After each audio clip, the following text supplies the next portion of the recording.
Kami mengucap syukur untuk sore malam hari ini, Tuhan, terima kasih.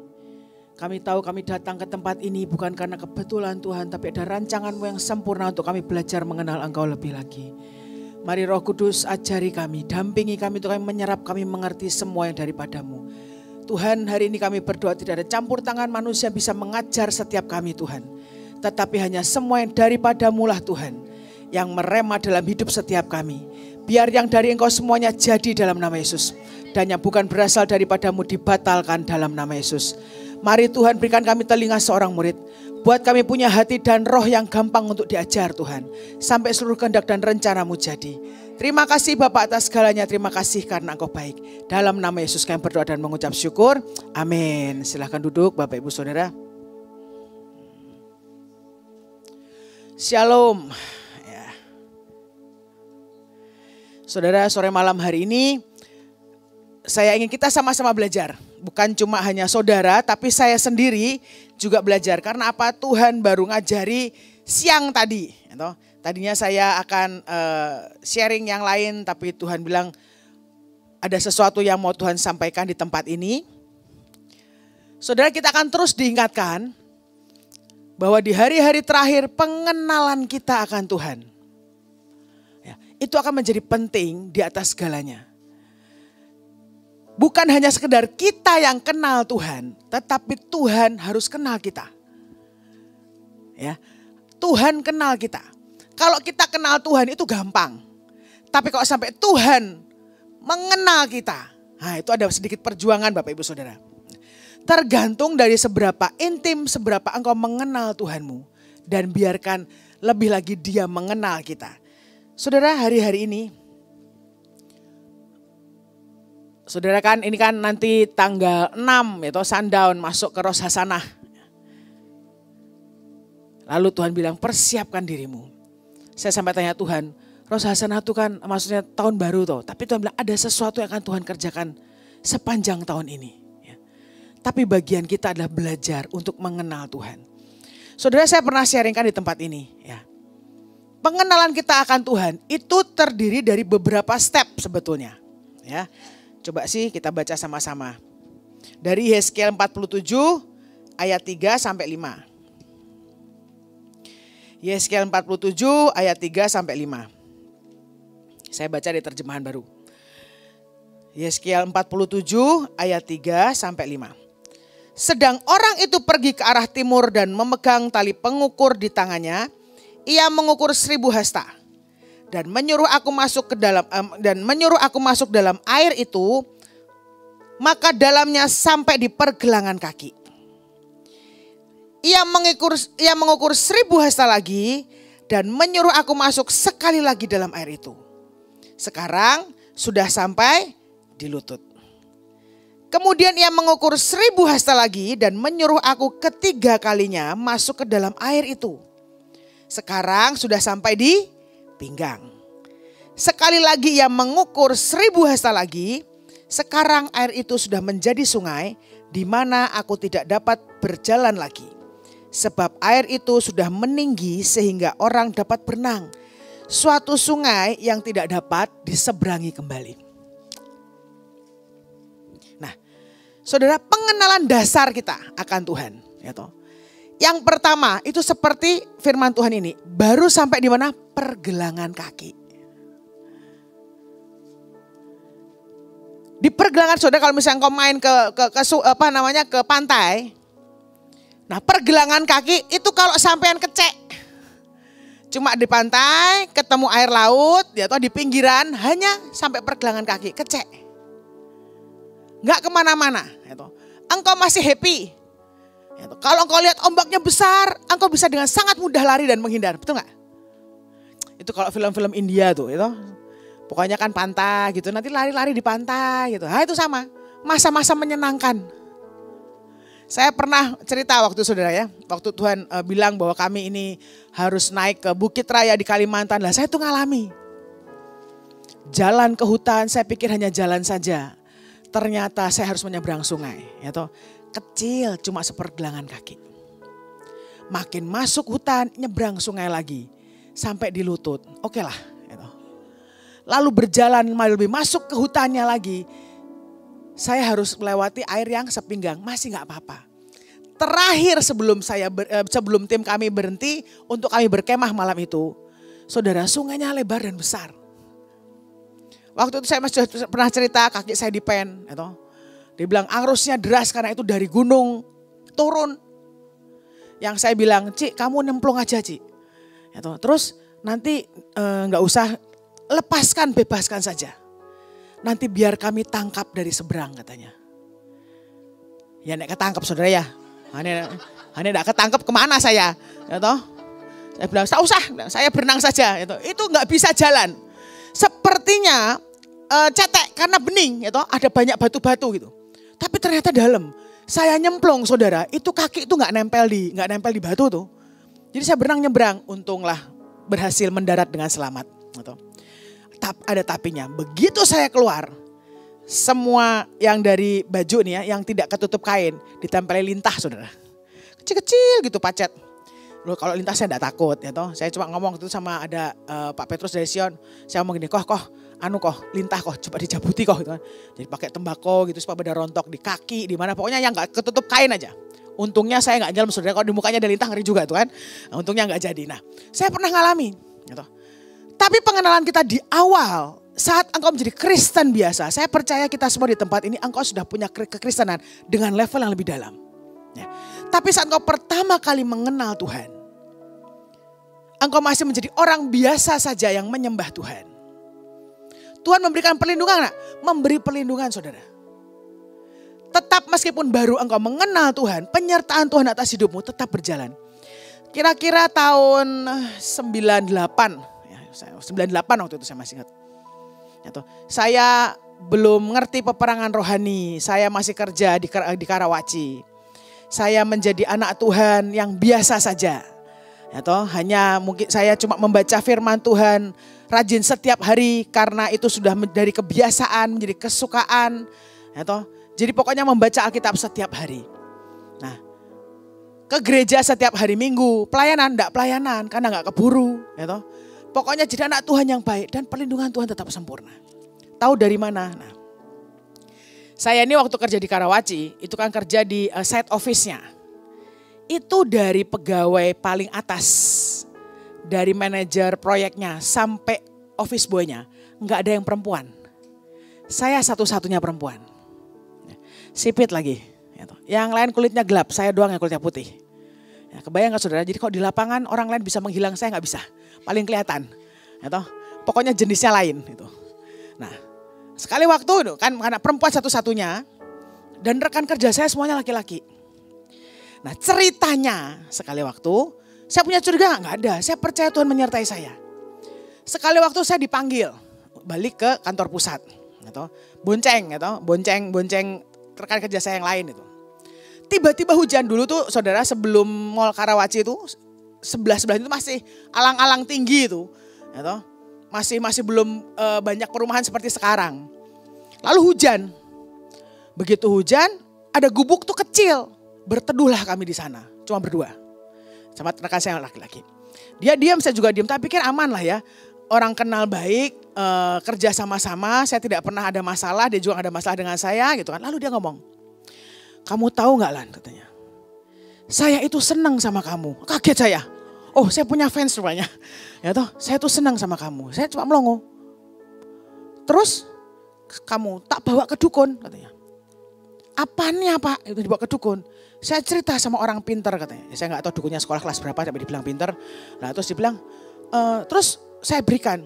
Lalu saya tunjukkan fotonya. Loh Bapak kok punya foto saya? Ternyata dia memotret saya saudara. Waktu itu bukan gitu. Itu ya masalah itu. Zaman itu gak seperti Android sekarang. Zaman Nokia segala macam masih belum bisa foto-foto. Fotonya masih sedikit buram karena resolusinya rendah lah ya. Ya remang-remang begitulah pokoknya. Terus dibawa ke dukun. Lalu dia bilang ini, terus dia ngambil dompetnya. Dari situ saya was-was saudara. Saya cuma berdoa, Tuhan tolong saya. Iki udan iki, meh melayu yang ngendi. Tapi kok terpaksa lari, percayalah mungkin dia larinya lebih cepat dari saya gitu. Nah, lalu saya cuma bilang, Tuhan tolong saya berdoa, saya bahasa roh. Lalu bilang, saya edukasikan ke orang pintar katanya. Terus Bapak dikasih apa? Saya dikasih ini, dia ngomong dari dompetnya. Saudara cuma di kertas putih loh. Ada tulisan Opolar arti pakai tinta merah gitu. Terus dia ngomong gini, dikasih ini. Saya diem aja, saudara megang juga gak berani toh. Lalu saya penasaran, saya tanya, lalu apa katanya Pak? Dia bilang gini, ini tuh gak bisa katanya. Karena dia tidak punya celah untuk membencimu. Nah saudara kalau ditaksir orang jangan dibalik benci saudara, itu celah rupanya. Ya toh? Jadi kalau misalnya tiba-tiba dia sakit hati kepada saya, itu celah. Saya tuh bisa dibaca-baca lah katanya. Tapi dibilang dia gak bisa, dibilang. Dan satu lagi, saya gak bisa lihat. Karena di sekelilingnya ada seperti kabut, seperti asap yang menutupi. Dan saya gak bisa tembus. Ajaibnya Tuhan saudara. Belum peperangan rohani loh. Hanya pergi ke gereja, engkau bekerja dengan baik, membaca firman Tuhan. Itu toh bahkan perlindungan Tuhan begitu sempurna. Nah sekarang bayangkan sekarang. Engkau deklarasi lancar, doa peperangan langsung jeplak jeder gitu. Ahli ya toh. Alangkah powerfulnya Anda kalau engkau lakukan dengan segenap hati. Nah empung kau rasa jeplak saudara. Setan juga bingung kan, maksudnya mau ngomong apa? Tidak punya kuasa. Tapi kalau engkau lakukan dengan bersungguh-sungguh, efeknya akan berbeda. Nah, awal mulanya saat kita ada di dunia, bergabung dengan yang lain menyenangkan. Level pertama, saudara, saya mau nyontek dari PPT-nya Bu In. Ya toh?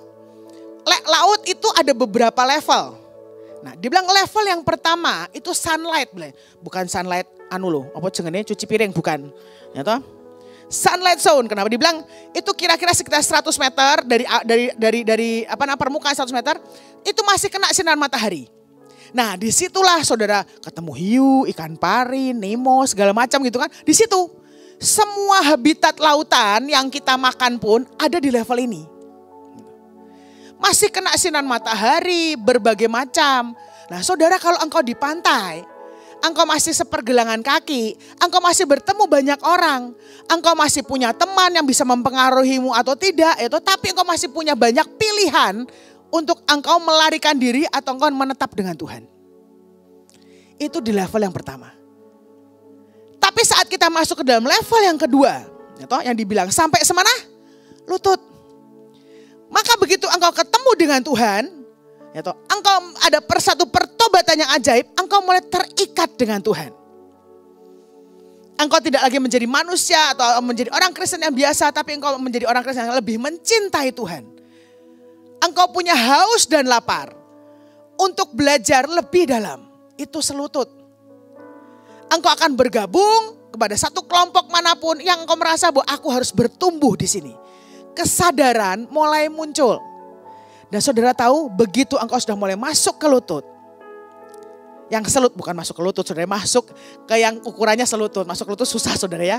Nah, dari yang rame-rame tadi, orang umum pada umumnya, engkau mulai dipisahkan. Benar gak? Masuklah dan nyasarlah saudara di sini. Sebuah komunitas yang menyembah Tuhan, yang membuat engkau bertumbuh untuk mengenal Tuhan. Tapi engkau masih rame-rame.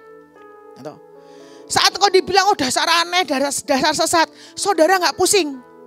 Kenapa? Engkau masih punya orang segerombolan seperti ini. Nek saudara dibilang sesat, engkau akan punya banyak teman yang sesat. Benar? Kalau kita dibilang gila, saudara gak khawatir.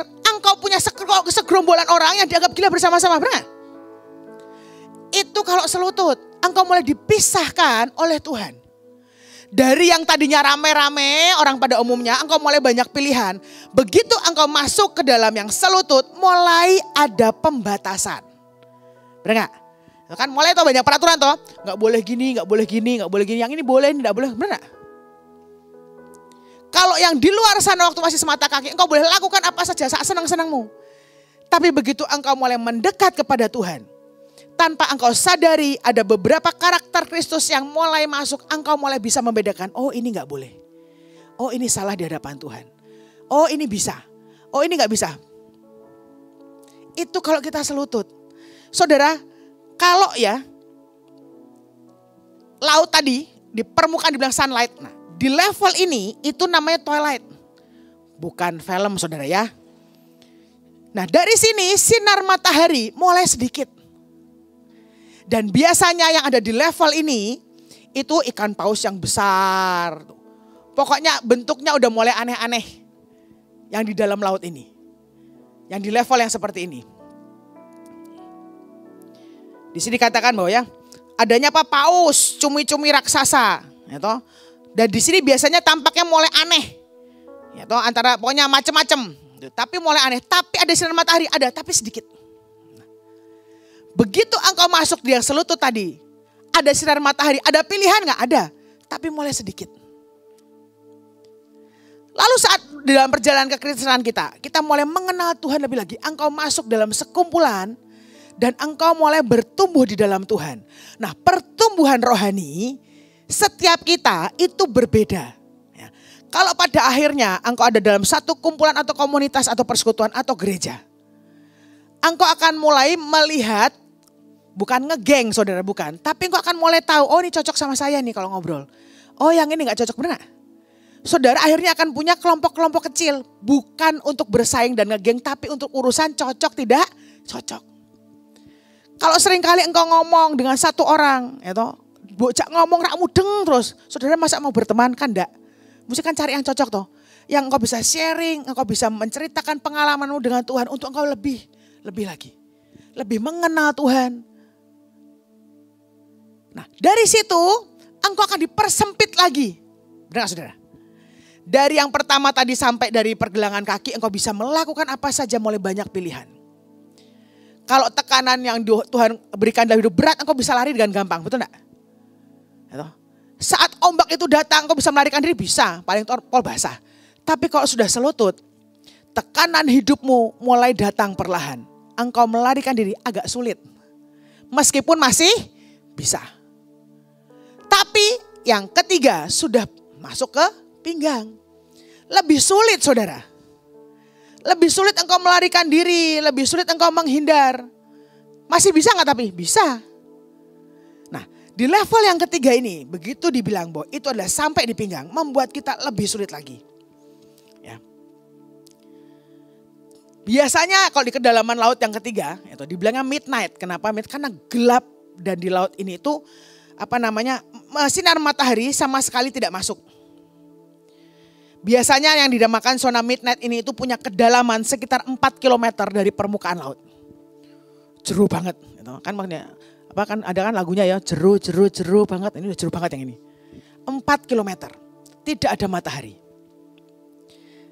Nah, saat tidak ada matahari, tapi binatang yang ada di dalamnya, yaitu hewannya itu punya memproduksi cahaya sendiri.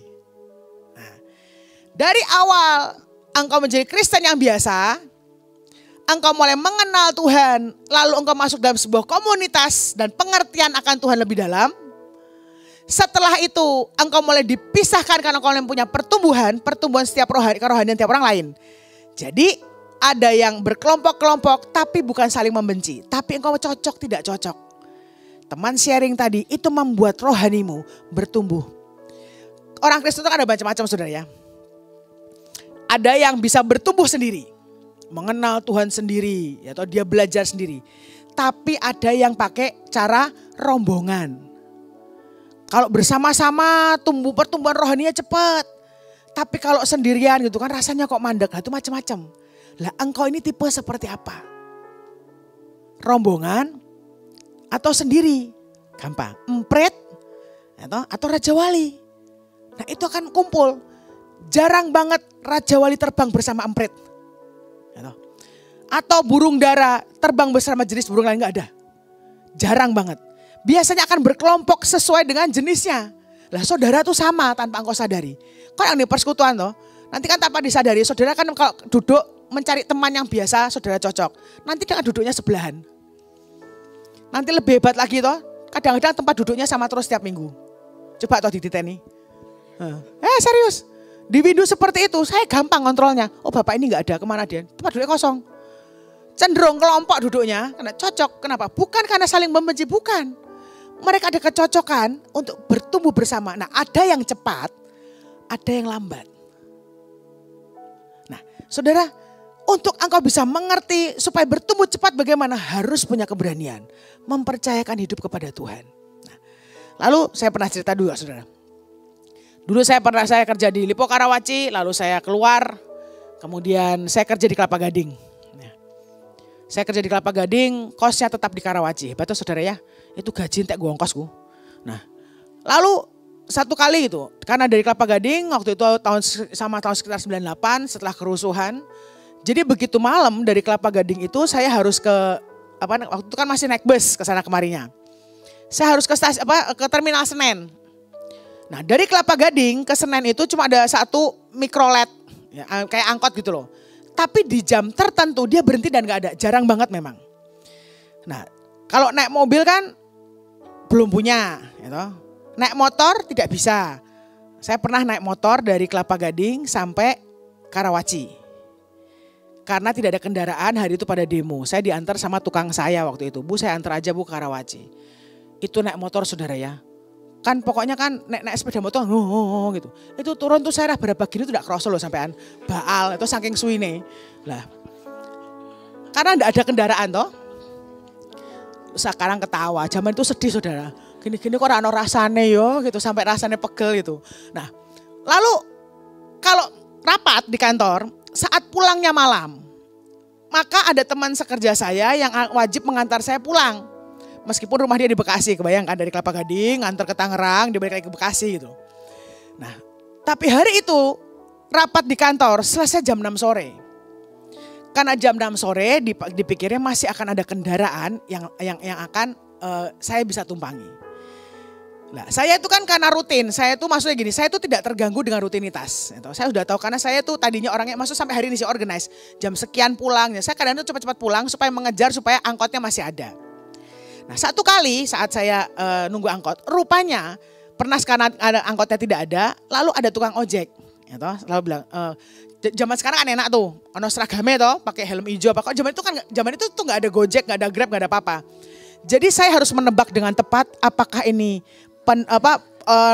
yang naik motor biasa atau dia ojek. Itu kan nggak ada tulisannya gitu. Tapi tiba-tiba ada motor satu, ojek neng, ya boleh deh gitu kan, ojek sekali. Nah rupanya tukang ojek itu memperhatikan Bapak Ibu Saudara. Jadi dia setiap kali jam sekitar saya pulang, dia kok delalah mesti lewat. Tapi kadang kan tadi tidak sih, kok aku dinteni. Oh kan gitu ya, bukan masalah romantis saudara ya, tapi kan was-was juga itu. Oh dinteni tukang ojek. Bukan, nah ditunggu gitu loh. Tapi kalau misalnya ojek karena saya tahu ada angkot, saya naik angkot. Dia maksa saya enggak, ya dia pergi. Tapi kalau dia udah lewat, saya udah pura-pura nggak mau nih ya, saya mau naik angkot aja. Dia berhenti agak jauhan.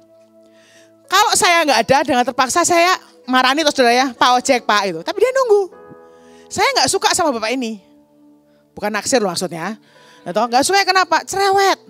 Saya nggak tahu hari itu hari-hari itu ya, saya kok bisa dapat langganan yang tukang ojek yang saya naiki hampir setiap hari. Ojeknya cerewet ngomong sepanjang perjalanan. Aduh, maksudnya kenal ora, ya toh dia cerita segala rupa dan merokok. Ya kan ya neng ya. Lah asapnya itu kan ke belakang toh saudara. Ya toh. Jadi saya nggak seneng gitu. Nah, sekali waktu saya pulang rapat, jam 6 saya tunggu di pinggir jalan. Sudah mulai gelap. Jam 6:30 saya nggak lihat angkot. Motor mulai nggak kelihatan. Saudara dalam hidup saya itu pertama kalinya saya nangis di pinggir jalan. Tuhan pulangnya gimana? Saudara, saya ini dari keluarga dipisahkan, saya masuk yang ke pinggang benar-benar dipisahkan dari semua orang. Dan saya dipaksa harus belajar bergantung dengan Tuhan. Nggak ada yang saya mintain tolong.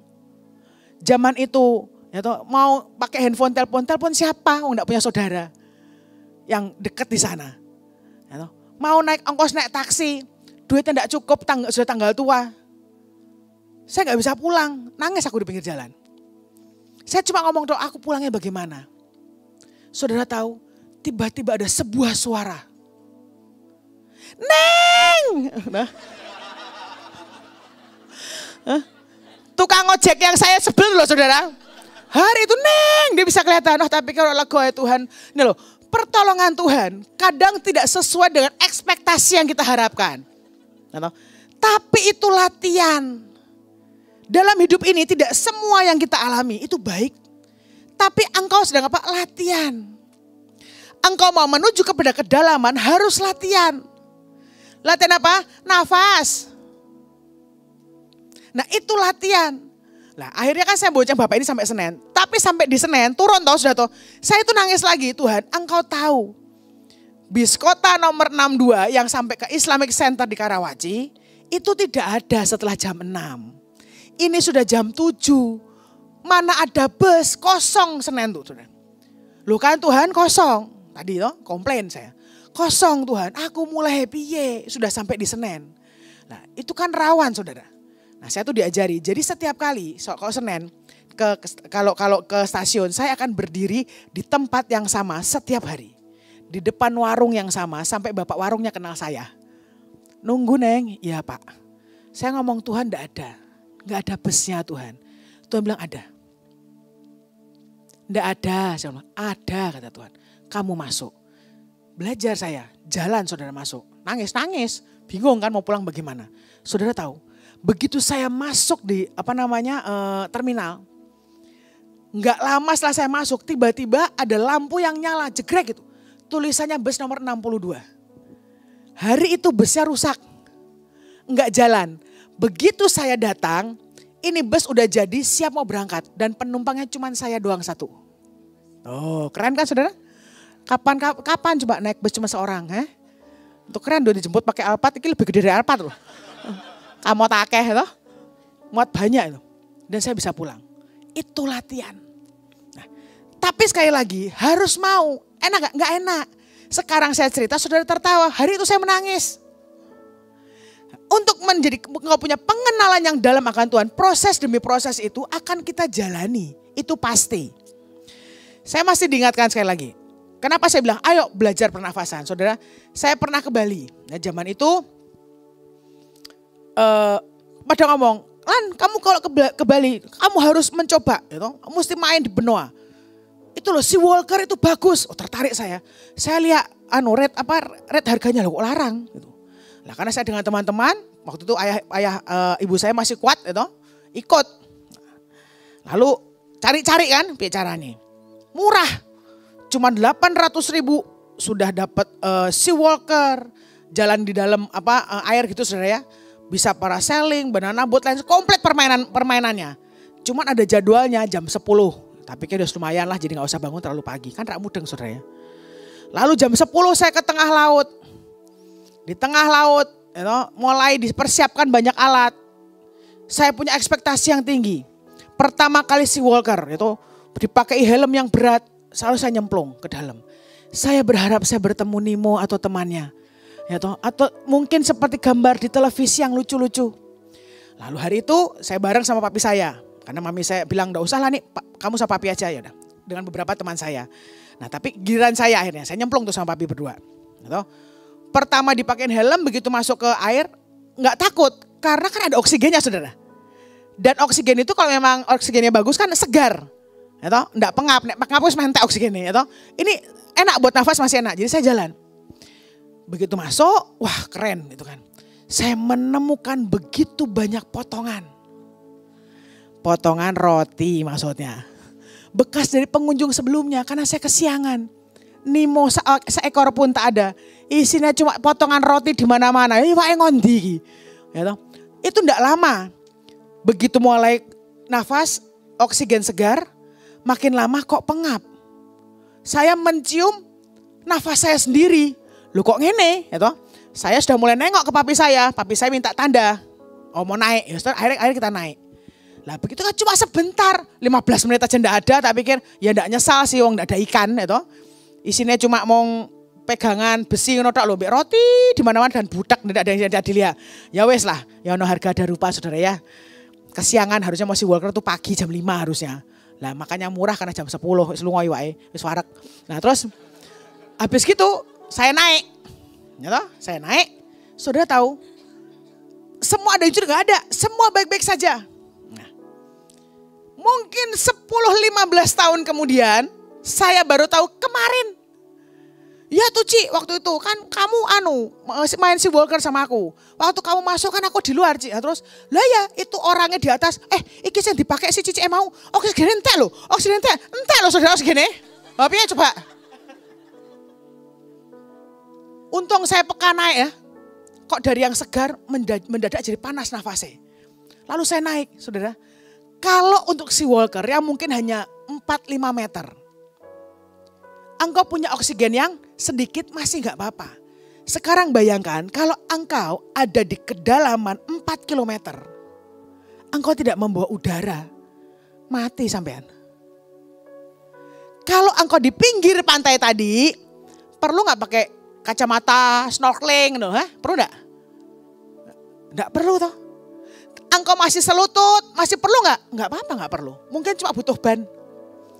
Tapi begitu engkau sampai di pinggang, ya toh, mungkin engkau perlu ngincang toh saudara ya, main. Engkau main di permukaan, cukup hanya pakai kacamata dan alat snorkeling saja. Engkau bisa melihat yang di bawah. Tapi begitu saudara mau ke tempat yang lebih dalam, engkau gak bisa pakai snorkeling doang. Saudara harus bawa tabung oksigen. Lalu kalau misalnya engkau masuk ke dalaman, nggak bisa cuma seperti saya, Sea Walker, cuma pakai celana pendek atau baju berenang saja. Ada kostum berenangnya. Yang makin dalam, maka kostum itu makin tebal. Dan oksigennya makin besar. Tapi sering kali, kita ini ingin masuk yang lebih dalam. Modalmu cuma snorkeling. Lalu untuk kelelep, ya toh, kan langsung toh sambil menyelam minum air. Dan engkau marah kepada Tuhan. Bukan Tuhan yang salah. Kita yang tidak mengerti. Nah tapi sekali lagi. Engkau mulai dipisahkan dari mulai banyak. Tertentu. Makin lama makin sedikit. Saat engkau bertumbuh dan engkau mengenal Tuhan. Saringan itu akan ada. Bukan kalian saling membenci, tidak. Tetapi pertumbuhan iman setiap kita. Lain-lain levelnya. Makin engkau mengenal Tuhan, enggak bisa rombongan. Semuanya harus sendiri-sendiri. Tapi saat engkau sendiri, engkau merasa dibenci. Saya enggak tahu di sini ada yang ngalami atau enggak. Begitu saya masuk pelayanan. Waktu itu masih di Gatsu, belum jadi AOC. Masih Pak Daniel, masih gondrong tuh zaman itu. Sampai orang bilang kayak Ikang Fauzi itu kalau gondrong. Nah, digembalakan oleh beliau, anak-anak mudanya. Kegiatannya full. Persekutuan kegiatannya Senin sampai Minggu. Waktu di rumah hampir gak ada. Kegiatan saya full. Setiap hari pulang ke sekolah. Ya toh, langsung ke Gatsu, latihan, doa, puasa segala macam. Dan mulai pelayanan. Lalu tiba-tiba dalam pergaulan saya sehari-hari. Teman-teman saya ulang tahun kan lagi zaman-zamannya Sweet 17 ya toh. Setiap hari Sabtu. Saya gak pernah datang sekalipun karena saya persekutuan. Setiap hari Sabtu. Buat minta libur bisa lah, delalah kok tugas terus. Ya, enggak pernah tugas, jadi enggak pernah. Saat teman-teman saya merayakan ulang tahun 17 tahun, saya enggak pernah datang, karena enggak pernah bisa. Lalu orang mulai ngecap, oh dasar aneh. Oh aneh. Mulai dari teman-teman yang banyak, mulai teman-teman yang dunia Tuhan mulai potong sedikit-sedikit. Saya hanya berteman dengan orang-orang yang ada di persekutuan. Seiring berjalannya waktu, mulai pengenalan kita lebih dalam, orang lain tidak, bahkan saudara-saudara seiman, sekelompok denganmu tidak bisa mengerti engkau. Karena kecepatan pertumbuhan rohani misalnya, engkau juga akan mulai sedikit, tambah sedikit. Tuhan sepertinya tidak memberi kita banyak pilihan. Tetapi itulah saat engkau mengenal kedalaman, engkau harus sendiri dengan Tuhan. Kan gini saudara, ini kan imam ya toh. Kalau di bait Allah, bait suci, kan ada pelataran tuh. Rame apa enggak? Rame toh. Segala macam orang bisa ke sana.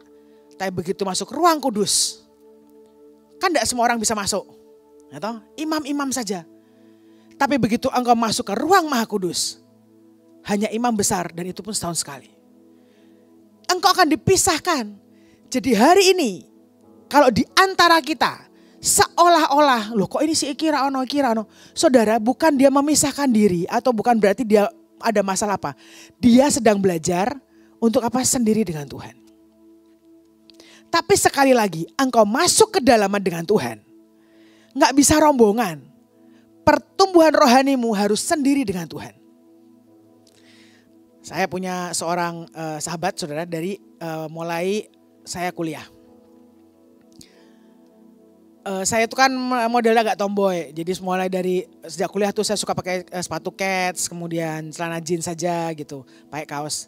Lalu saya bertemu dengan sahabat saya ini. Saya tuh enggak pernah punya teman perempuan, gitu. Karena menurut saya teman perempuan itu merepotkan. Dijak main panas-panasan, panas gitu. Nanti diajak naik angkot itu, enggak naik angkot takut, maunya naik mobil. Wes lah, berteman dengan pria lebih menyenangkan, lebih simpel, gitu. Enggak ada baper, enggak ada apa gitu, enggak ada tersinggung, mau main-main, marah-marah udah gitu. Kalau yang perempuan kan enggak ribet. Nah, waktu saya sekolah, menurut saya itu sebuah level yang harus saya lewati. Saya punya teman satu ini, sudah. Waktu datang pertama kali ketemu saya cuma pakai celana pendek karena waktu itu ikut bimbingan belajar, dia datang. Saya tuh baru pertama kali, saya lihat orang sampai heran saya. Rambutnya panjang dikepang, sepatunya coklat, pakai rok coklat, atasannya kembang-kembang coklat, pakai tas warna coklat, pitanya coklat, matching. Ya, saudara. Lalu seiring berjalannya waktu, saya berubah nggak? Enggak, dia yang berubah. Kenapa? Karena terbiasa dengan lingkungan kita sekolah teknik. Ya kebayang tuh saudara sekolah teknik. Hari ini pakai sepatu ungu, celana ungu, kembang-kembang ungu, pita ungu. Pusing saya lihatnya. Ya toh? Ya kalau itu kan cepat orang lembur apa segala macam kerja secepat yang kita bisa. Masa kau berdandan. Ya toh? Tapi lama-lama dengan perbedaan sifat tapi kita ini cocok. Akhirnya kami bertumbuh bersama. Nah sampai hari ini saya juga bahagia karena dia juga melayani Tuhan. Saya melayani Tuhan. Meskipun berbeda. Nah menurut saya satu-satunya tempat atau sahabat perempuan yang saya punya cuma dia doang. Nggak ribet juga. Tapi kalau dipisahkan dari mulai temannya banyak jadi temannya sedikit. Lalu kalau kita menuntut orang, kenapa Tuhan di kedalaman seperti ini aku sendirian? Kenapa kok dia mulai marah dan menjauhi saya? Saudara nggak boleh sakit hati. Kenapa? Ketahanan nafas yang dia punya tidak sama dengan ketahanan nafas yang kita punya. Mungkin dia baru sampai level yang kedua, sampai di lutut. Tapi saat dia masuk lebih dalam, dia gak punya ketahanan seperti yang kita miliki. Makanya jangan menghakimi, jangan menyalahkan. Masing-masing punya level dan bagian yang berbeda. Tetapi intinya engkau harus bertumbuh dengan Tuhan sendiri. Nah, engkau bertumbuh dengan Tuhan sendiri, engkau harus punya hikmat. Engkau harus punya pengertian. Supaya apa? Supaya kita benar-benar mengerti apa yang Tuhan mau dan bagaimana cara kita bertumbuh. Saudara, kalau engkau masuk ke dalam level yang lebih dalam, engkau masuk ke dalam lautan yang dalam, itu ada yang namanya abyssal. Yang paling dalam itu namanya trench. Saudara kalau nonton Aquaman, itu kan ada yang terakhir sebelum dia mau itu ada trench tuh kan, itu laut yang paling dalam. Itu dingin. Saking dinginnya sampai bisa membuat kita beku. Tidak ada sinar matahari, enggak ada makanan. Itulah kenapa begitu ada yang masuk semua ngejar. Karena enggak ada makanan di sana. Engkau hanya perlu dengan apa? Tuhan. Enggak ada lagi yang bisa menolongmu. Tidak akan ada bisa lagi yang kau lakukan. Tapi hanya engkau dengan Tuhan. Dan itu kalau kita tidak punya ketahanan, engkau akan mati. Beberapa tahun yang lalu, Bevis pernah ke Iceland. Saya tanya, makanannya enak Bev? Ya daging semua sih Tante Lani, nggak ada sayur. Enak dong berarti kan kamu nggak suka sayur gitu. Tapi dagingnya aneh, dia bilang gitu. Kenapa? Karena semua di sana tuh bukan sapi, apa sih yang bule tebel tuh loh. Bukan beruang. Pokoknya yang tanduknya, pokoknya yang kayak di Tibet loh, apa sih namanya arti aku. Nah. Lalu ikannya apa? Kalau kita kebayang, salmon, enggak. Mereka itu makan seperti anjing laut, paus. Lah terus enak begitu. Pertamanya enak, lama-lama enak. Kenapa? Karena mereka punya lemak yang sangat tebal. Lah kalau di sini di Indonesia, dicari makan kan cari babi kan lemaknya yang tebal, itu samcan, itu. Lah kan kamu senang, tapi nggak enak Tante Lani. Lemaknya terlalu tebal. Saudara tahu, kalau engkau mau punya kedalaman dengan Tuhan, engkau harus punya lemak yang tebal. Berbahagialah orang yang gendut hari ini. Ya. Engkau harus punya lemak yang tebal. Kenapa? Saudara tuh imam. Kalau engkau baca di imamat, semua yang berhubungan dengan lemak, Tuhan suka. Tidak mengada-ngada tuh, firman Tuhan loh gue. Gitu. Dia sangat suka. Makanya kalau engkau mau punya kedalaman dengan Tuhan, lakukan yang Tuhan sukai. Tidak ada cara lain. Lemak bagaimana? Makanlah. Sehingga engkau punya lemak yang sehat. Bukan makan persoalan saudara, tapi engkau makan firman Tuhan. Belajar sendiri bagaimana caranya. Karena saat di kedalaman tertentu engkau mungkin gak punya teman. Engkau harus bisa membangun dirimu sendiri berdua dengan Tuhan. Tidak ada yang bisa menolong engkau. Hari-hari terakhir seperti ini. Makanya saya lihat Om tadi kan ngomong itu latihan, itu betul. Sekarang latihan engkau masih bisa latihan sekeluarga. Tapi sampai sebuah masa engkau harus latihan semuanya sendiri. Engkau harus latihan apa? Nyelam sampai dalam. Saat melawan kedinginan engkau harus punya lemak yang tebal. Engkau makan yang sehat. Bagaimana caranya engkau punya pengenalan akan Tuhan yang jauh lebih dalam. Lewat setiap persoalan apapun yang engkau hadapi hari-hari ini. Saudara, di kedalaman itu tekanan air sangat tinggi. Di Trenson ini, dibilangnya ya, itu kira-kira sampai 11 km. Nah, bayangkan tekanannya itu setara dengan 8 ton. Tekanannya loh, di dalam air itu 8 ton. Per inci persegi, inci 1 inci 2,5 cm loh. 2,5 cm persegi loh. Itu tuh 8 ton. 8 ton itu sama dengan 48 buah pesawat Boeing 747 tekanannya. Nah, sekarang dalam hidupmu, kalau engkau merasa bahwa tekanan dalam hidupmu banyak, engkau harus menyadari bukan Tuhan jahat. Tapi Tuhan sedang memasukkan kita ke dalam kedalaman supaya kita belajar mengenal Tuhan. Lewat apa? Persoalan apapun. Sikap hatimu harus seperti tadi. Aku percaya kita punya Tuhan yang besar. Hadapi tekananmu. Maka engkau akan berlatih, engkau akan punya otot iman yang kuat. Engkau akan punya lemak yang tebal. Kalau engkau bisa menghadapi semua tantangan karena engkau makan semua yang sehat dari firman Tuhan. Tapi kalau saudara yang kau dengarkan, yang engkau makan itu sampah, junk food, membuat engkau sakit dan gak tahan. Nah, kalau sudah di kedalaman 11 km tadi, engkau mau memaksa untuk naik dengan cepat, mati saudara. Ada tekniknya, engkau bagaimana cara engkau naik atau seperti apa, tapi sudah tanggung. Menurut saya ya, kita semua ini ya, mungkin sudah ditaruh di dasar. Harusnya setiap kita bisa masuk ruang Maha Kudus. Tapi di level seperti ini, kedalaman dengan Tuhan ada sebuah level. Di Trenson tadi, terakhir, yang paling dalam. Yang sampai hari ini sedikit teknologi yang bisa mengatasi. Memasukkan alat kedalaman 11 km. Tidak banyak. Karena butuh apa? Butuh peralatan, butuh latihan, banyak hal. Saudara, tahun baru ini. Pehbet. Peh itu artinya mulut. Tapi mulut juga ini, peh ini berarti juga tiupan. Hembusan nafas, tiupan. Tuhan mau bilang belajar. Seberapa dalam engkau bisa bernafas untuk Tuhan. Sedalam itulah engkau mengenal Tuhanmu. Hari ini pilihan kita. Engkau mau nafas yang sangat panjang seperti pelari maraton.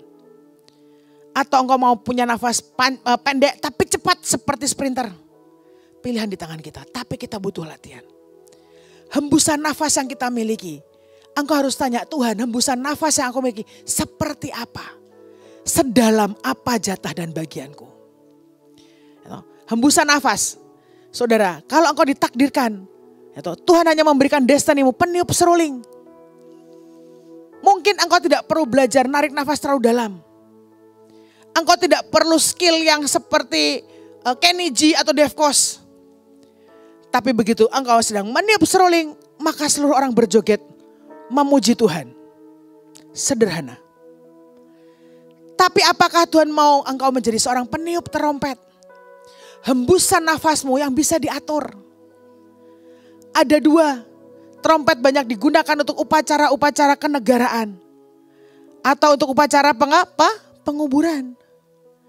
Apakah nafas yang kau pelajari? Engkau akan berdiri dalam sebuah upacara kenegaraan, sidang-sidang ilahi bersama dengan Tuhan. Ataukah nafas yang mengantarkan pahlawan Tuhan pulang ke rumah Bapa?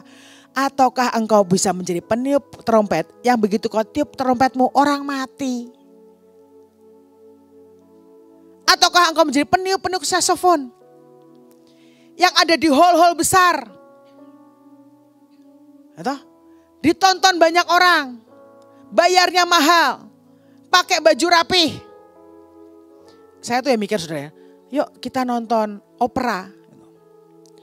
Waktu saya jemput AL di Inggris nonton opera. Aku bilang, moh kenapa? Kayaknya bakal ngantuk sih. Satu. Atau nonton Tante Lani mau nonton orkestra gitu. Yang di hall besar. Saudara itu baju resmi loh. Orang pakai jas. Orang aku pakai celana pendek, aku sandalan enggak ada. Bayarnya mahal. Bajunya bagus, tak batin. Wong cuma ngenetok kan cuma butuh kuping tuh sak bener. Ya toh, kan enggak perlu pakai baju begitu tuh. Tapi itu trennya katanya. Nah saya tuh pernah saudara diajak AL makan. Ayo Tante Lani kita makan. Hari itu gak ada ngobrol. Kami berempat, saya jemput karena itu kami mau jemput dia untuk pulang ke Indonesia. Nah, diajak makan katanya. Fine dining katanya ya. Menurut saya fine dining itu satu mahal, dua gak kenyang. Itu saudara ya. Cuma lucu tok instagramable di foto. No, tapi kan gak kenyang.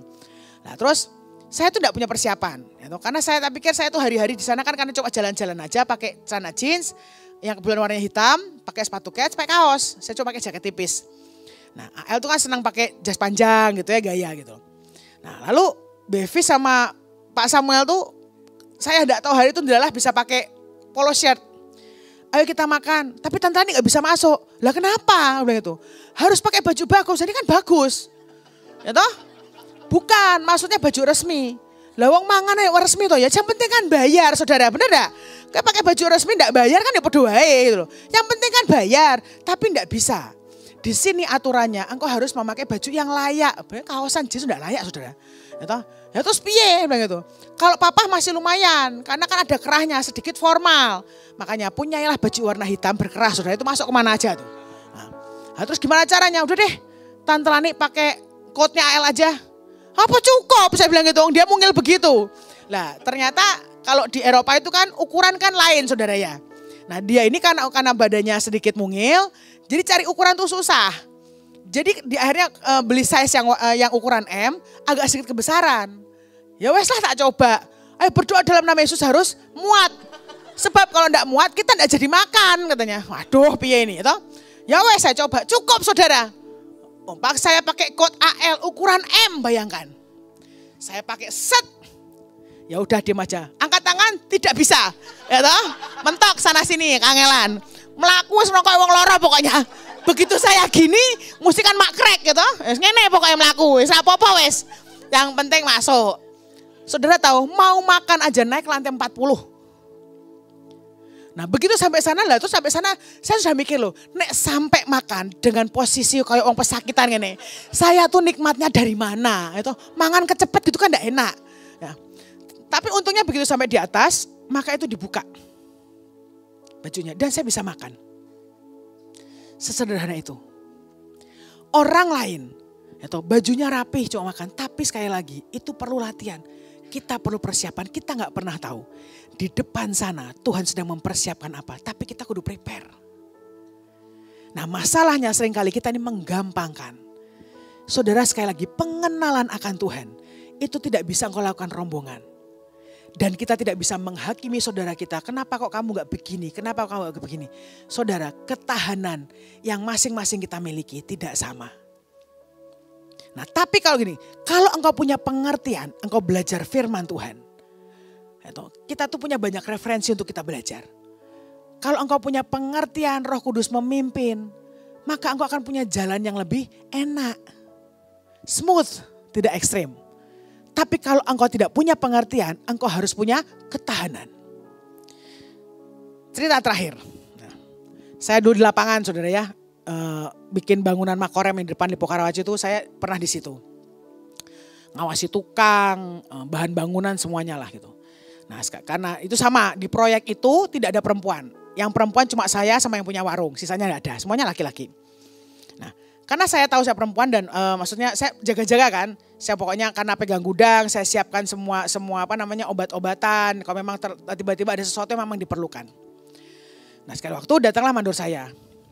Orang Jawa, bu, di obat apa toh bu? Punya obat apa bu? Kamu kenapa? Sariawan bu, waktu dia gini tuh sariawan gede-gede saudara. Saya bilang bapak tuh kurang minum, tapi udahlah nih loh tak kasih redoxon ya toh. Ya tak pikir saudara itu kan obat umum toh, bener gak? Saya kasih redoxon gitu. Ya udah toh selesai. Nah saya itu punya tukang yang satu lagi pegawai yang cuma bersih-bersih lapangan. Beresinnya berantakan, pokoknya resek-resek aja kerjanya. Lah tiba-tiba karena dia lihat, dia dengar saya kasih obat untuk si mandornya ini, dia datang. Bu, kulo nggih purun, saya juga mau. Lah tak tanyai, kamu kenapa?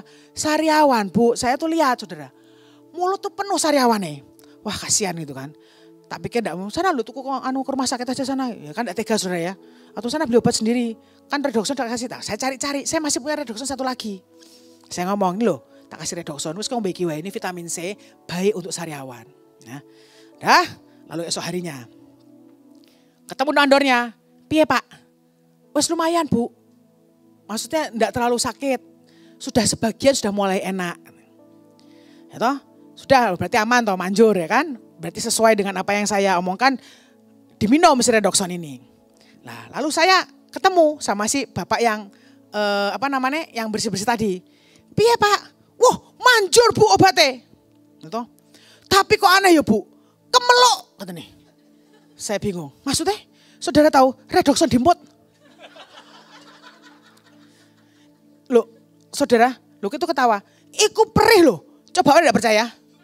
Gitu. Lah bayangkan kita masukkan ke dalam air saja, kan blekuduk toh. Setelah blekuduknya selesai baru kita minum, benar enggak? Ini ternyata Bapak tidak bisa membaca dan menulis. Tidak mengerti aturannya, dipikir itu obat hisap. Jadi begitu dia terima, dimplok, dimut. Makanya bilang cespleng bu. Ajaib karena obatnya kemelok. Kan langsung anak asep atau saudara ya, atau dimut. Gitu loh. Tapi waktu dilihat, garing saudara. Nah, cespleng tuh. Nih, kalau engkau punya pengertian, engkau bisa membaca dan menulis seperti mandor. Engkau akan mengikuti aturan, benar gak? Tapi kadang dengan Tuhan, kalau engkau tidak punya pengertian, harus seperti bapak yang satu lagi, punya ketahanan. Ya? Tahan perih tuh.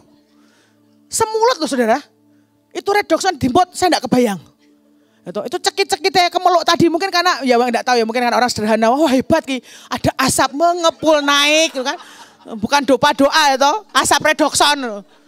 Tapi langsung sembuh. Dalam 1 hari. Kalau engkau tidak punya pengertian, engkau malas belajar, maka punyalah ketahanan dengan Tuhan. Kalau Tuhan tekuk engkau kemana saja, dia izinkan berbagai masalah datang kepadamu dan dialami, bertahan dengan Tuhan. Engkau akan melihat sebuah mujizat kesembuhan seketika dalam semalam. Tapi kalau engkau menjadi orang Kristen yang baik, engkau ngerti aturan, engkau punya pengertian. Bisa sembuh gak? Bisa. Mungkin prosesnya agak lama. Tapi yang paling bagus adalah kalau engkau punya pengertian. Tapi di titik-titik tertentu, engkau harus punya nekat yang dari Tuhan. Supaya ada percepatan. Hari ini, engkau mau milih yang mana? Engkau mau main di pinggir pantai terus, tidak pernah mau masuk ke dalaman dengan Tuhan karena menurut engkau kerepotan. Engkau tidak mau belajar bernafas lebih panjang dengan Tuhan. Hari ini apakah kita termasuk orang yang tidak mau mengerti, terserah pokoknya. Yang penting Tuhan. Maka engkau harus punya satu konsekuensi, engkau harus bisa bertahan dengan Tuhan dalam kondisi apapun dan tidak pernah menyerah. Maka pertolongan Tuhan akan datang. Saudara, pengenalan akan Tuhan, kedalaman akan Tuhan. Pilihan di tangan kita. Hari-hari ke depan tidak menjadi lebih baik. Tapi ada satu saat dan satu masa engkau harus berdiri sendirian dengan Tuhan. Tidak ada saudara yang bisa menolong. Tidak ada istri atau suami yang menolong, orang tua menolong. Engkau harus memutuskan apapun untuk kehidupanmu sendiri. Itu yang sering kali dibilang, mlebu surga ora gandengan. Semua harus bisa sendiri dengan Tuhan. Hari ini, ayo periksa. Aku kira-kira sampai mana ya? Sampai lutut, sampai pinggang, atau aku tenggelam? Kalau aku sampai kedalaman, peralatanku udah komplit apa belum? Lemakku udah tebal belum ya? Kalau rasanya dingin Tuhan, sendirian dan sepi, berarti lemakmu kurang tebal. Engkau tidak perlu khawatir karena Tuhan yang menjamin. Firman Tuhan yang terakhir, Yeremia 1 ayat 18-19. Mengenai aku, Yeremia 1 ayat 18-19.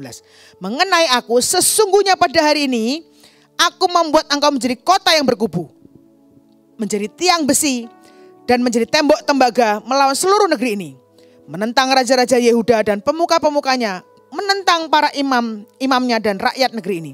Mereka akan memerangi engkau, tetapi tidak akan mengalahkan engkau sebab aku menyertai engkau untuk melepaskan engkau. Demikianlah firman Tuhan. Kalau engkau sudah punya ketahanan dengan Tuhan, maka Tuhan bilang bahwa aku akan membuat engkau menjadi kota yang berkubu. Berkubu bagaimana? Karena Tuhanlah yang menjadi tembok kubu kita. Saudara, engkau gak pernah takut. Engkau akan punya keberanian menghadapi banyak hal dalam hidup ini. Karena engkau punya percaya kepada Tuhan. Engkau punya keberanian mempercayakan hidupmu kepada Tuhan. Nah, punya keberanian mempercayakan hidupmu kepada Tuhan. Sebetulnya itulah Hineni. Hineni cuma bukan, ya Tuhan ini aku utuslah aku. Karena kita kadang-kadang lupa ya. Ya Tuhan ini aku utuslah dia. Tapi kau bilang utuslah aku. Tapi tandanya itu kita siap dan kita berani mempercayakan hidup kita kepada Tuhan. Itu latihan iman. Itu latihan pernafasan yang membuat paru-parumu berkembang. Hari ini begitu banyak ngomong soal COVID segala macam. Itu nyerangnya mana sih saudara? Paru-paru. Nafas kehidupan kita. Kalau hari ini hubunganmu dengan Tuhan tersendat-sendat. Nah, paru-parumu rak sehat. Ya, paru-paru kerohanianmu sedang sakit. Ayo latihan. Latihan tarik nafas yang dalam. Engkau belajar meniup dengan Tuhan. Kembangkan paru-paru rohanimu. Sehingga engkau punya kekuatan ketahanan untuk masuk ke dalaman bersama dengan Tuhan. Amin Bapak Saudara. Satu lagi. Yesaya 41 ayat 14. Janganlah takut hai si cacing Yakub. Hai si ulat Israel. Akulah yang menolong engkau. Demikianlah firman Tuhan. Dan yang menebus engkau ialah yang Maha Kudus Allah Israel. Tuhan sudah menjamin setiap kita. Dan kalau hari ini engkau masih ketakutan, engkau masih ragu-ragu, ayo belajar. Ayo bernafas lebih dalam. Latihan lebih lagi sampai paru-paru kerohanian mengembang. Jangan takut saudara. Saya sering kali diomong gini. Kalau ada masalah, dihadapi aja. Jangan melarikan diri. Saya paling senang kata-kata terakhir. Paling-paling mati, gitu ya. Kalau sudah dengarkan khotbah Pak Yusuf almarhum zaman dulu, gitu. Hadapi wae, paling-paling mati. Tapi bisakah hari ini kita juga berkata bahwa hidup untuk Kristus, mati itu untung. Engkau yang masih takut mati, ayo belajarlah bernafas kalau engkau takut mati. Gitu. Sampai Tuhan menjemput kita dan kita menyelesaikan semua tugas dan panggilan kita. Amin. Mari kita bangkit berdiri. Sama-sama kita mau berdoa. Ini kami Tuhan. Ampuni karena kami tahu kami bahkan tidak punya iman. Ada begitu banyak hal yang menekan Tuhan dan kami sudah mulai ngomel, protes dan marah. Kami tidak berpikir, kami tidak menyadari bahwa itu latihan tekanan yang Kau berikan Tuhan. Untuk nafas kami lebih kuat. Untuk kami lebih bisa masuk lebih dalam. Ampuni Tuhan kalau seringkali kami ini tidak mengerti. Karena kebodohan kami. Karena kedegilan kami. Karena cara berpikir kami yang salah Tuhan. Tapi hari-hari ini buat kami menyadari setiap tekanan yang Kau izinkan. Akan membuat kami melekat dan mendekat kepadamu Tuhan. Akan menumbuhkan keberanian kami menyerahkan hidup kami kepadamu. Hari ini tolong setiap kami Tuhan. Tolong setiap kami. Kalau Engkau tidak mengulurkan anugerah dan kemurahan-Mu kami tidak bisa Tuhan. Kami tidak bisa. Tapi hari ini biar Engkau yang jamin setiap kami Tuhan. Untuk kami bisa mempercayakan hidup kami hanya kepadamu. Kami masuk lebih dalam dengan Engkau. Kami tidak memusingkan dengan yang lain. Tapi kami fokus akan Engkau Tuhan. Mari terus ajari kami. Roh Kudus dampingi kami. Berikan kami pengertian. Ajari kami. Berikan kami timing yang tepat. Kapan kami harus bergerak. Kapan kami harus berhenti. Buat kami Tuhan mampu menyelesaikan semua tugas dan bagian kami Tuhan. Tuntas, tidak ada yang miss. Terima kasih Tuhan, terima kasih. Terima kasih untuk malam hari ini Kau ingatkan kami kembali. Kami sama-sama belajar untuk berani Tuhan berjalan bersama dengan Engkau. Terima kasih untuk anugerah dan kemurahan-Mu Tuhan. Terima kasih karena Engkau baik. Terima kasih Tuhan, terima kasih. Dalam nama Yesus, semua yang percaya dan sama-sama menerima kita katakan amin.